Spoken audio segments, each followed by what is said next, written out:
শুভ সকাল, শুভ সকাল সবাইকে।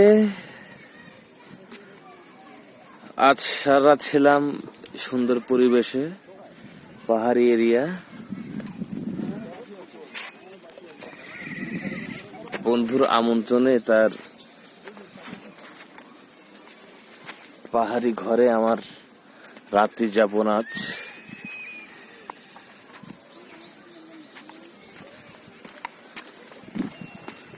ভালো লাগার মধ্যে একটি দৃশ্য, আসলেই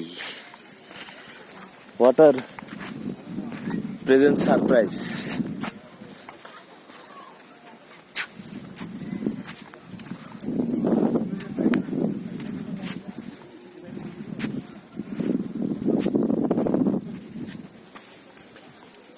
ওয়াও, ঢাকা থেকে আগত মাই ব্রাদার ফরহাদ ভাই।